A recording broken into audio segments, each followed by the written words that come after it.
Hello and welcome to day 11 of Festive Tangles. Today we have another cute tangle, this time by Deb Bowyer, and the name of the tangle is Flame Flower. It starts with a nice cluster of orbs, and it doesn't have to be any particular shape. I will just leave it like this, kind of messy. It's not forming a circle or anything like that. And then you start adding a layer of these pointy petals. You can see how I'm starting each new one from the one that's already here. So some parts of them are hidden behind the others. Once you have this first layer, you can add the second one. And now you can see that these pointy petals make it look like poinsettia. Is that the name of the Christmas flower? I think it is. And of course, I really can't help myself. I need to add these little roundings, but feel free to skip them if you want. And then I will add little veins to these flowers, and in each of the petals I'm kind of adding a really light and sketchy line through the middle or around the middle. And usually in Zentangle we don't really draw sketchy lines. We practice deliberate strokes and not sketchy ones. But here I want these veins to look a little bit more organic, and I think that drawing them like this kind of helps to make them look more organic. And this is my poinsettia flower or flame flower. Of course, you can grow it as big as you want, so you can add another layer of petals depending on how much space you have. And I will stop at this and then start adding the shades. So first around the central part, which will make these central orbs stand out. And then I will add a layer of shading around individual petals.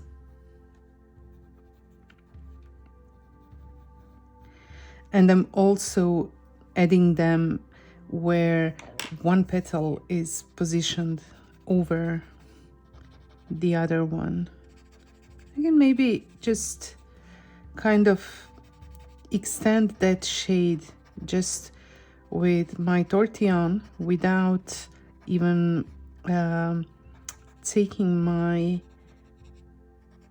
graphite pencil again, because this tortillon is already has some graphite smudged on it, and I'm kind of adding some graphite to the bottom part of those petals, or whatever seems like a bottom part when it's difficult to determine what's the bottom part.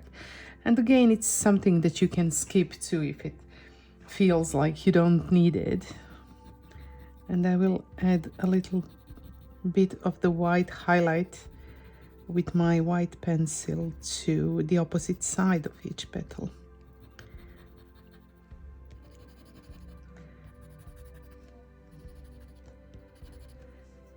Like this, and blend this white pencil so that it's kind of has smoother transitions towards the shaded part. It's just to add it some visual interest. I hope that it does make it look a little bit more interesting. And finally, I will just ink in these central orbs with my gold gel pen.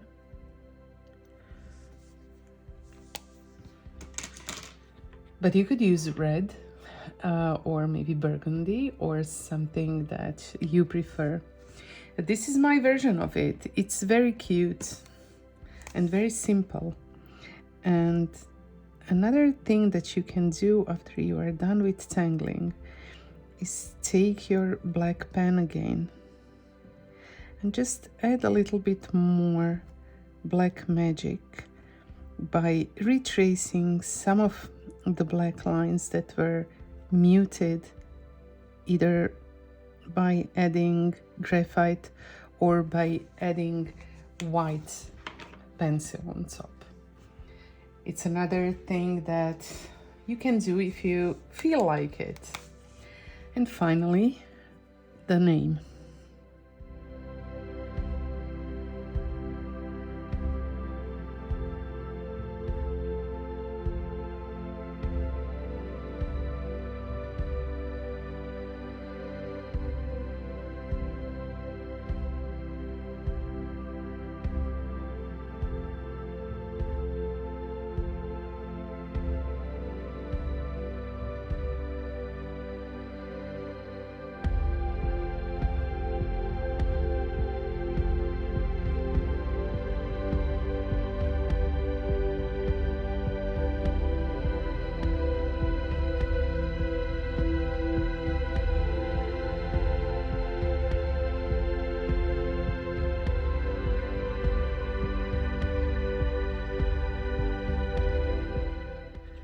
That is my tangle for day 11, or my flower of the day. I hope that you have enjoyed it, have fun using it, and I will see you tomorrow. Bye.